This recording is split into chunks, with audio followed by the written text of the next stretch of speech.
It was supposed to be just a simple night out. My wife had been asking me for weeks to take her to a trendy new bar downtown. It wasn't really my scene. Too young, too loud, too out of place for someone like me. But I agreed for her sake. That night she looked stunning, the kind of stunning that drew every eye the moment we walked in. I noticed the stares, told myself it was only because she was beautiful. What I didn't expect was how quickly admiration turned into humiliation. The place was crowded, music pounding, laughter spilling everywhere. We ordered drinks and found a table. She was smiling, glowing, telling me about her week, until a group of college guys stormed in. Loud, drunk, arrogant. They saw her instantly. One leaned over, grin dripping arrogance. "Hey, gorgeous," he said, pretending I didn't exist. "You don't look like you belong here, with him." My wife laughed awkwardly. My stomach tightened. I stayed quiet, hoping they'd move on. They didn't. Another one raised his voice so everyone could hear. "Seriously, what's a woman like you doing with an old man? Shouldn't you be with someone your age?" Their friends roared with laughter, high-fiving like it was the joke of the year. My wife shifted uncomfortably but said nothing. She glanced at me, almost like she wanted me to take it as a joke, too. But it wasn't a joke. It was an attack. I sat there, humiliated, waiting for her to shut them down. But she didn't. She just sipped her drink, silent.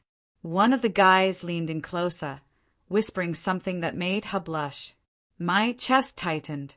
This wasn't just disrespect, it was degrading. Finally, she said weakly, "I'm married." "Okay." But it sounded more like an excuse than a defense. "Married?" "To him," one of them scoffed, pointing at me. The table exploded in laughter again. That was when I realized the issue wasn't only them. It was her silence. I stood up slowly, steadying my voice. I met their eyes one by one. "You think being young makes you men? You don't know the first thing about respect." They smirked, rolled their eyes. I didn't shout. I didn't swing. I didn't need to.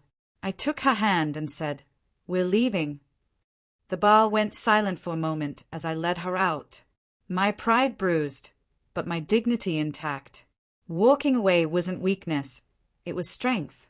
Outside, the night air was cool, but my blood boiled. I turned to her. "Why didn't you say anything?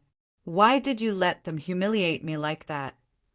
She looked down, guilty. "I didn't want to make a scene."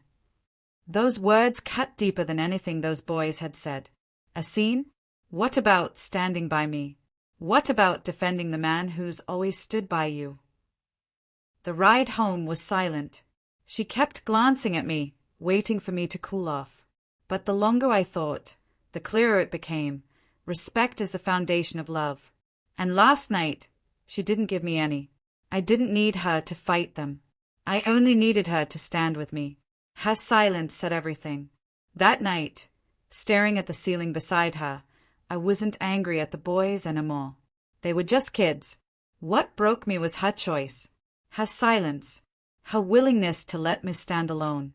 And in that moment, I realized being mocked in public wasn't the wound. The wound was discovering that the woman I loved wasn't willing to protect me the way I had always protected her. For the first time, I knew I could never look at her, or our marriage, the same way again.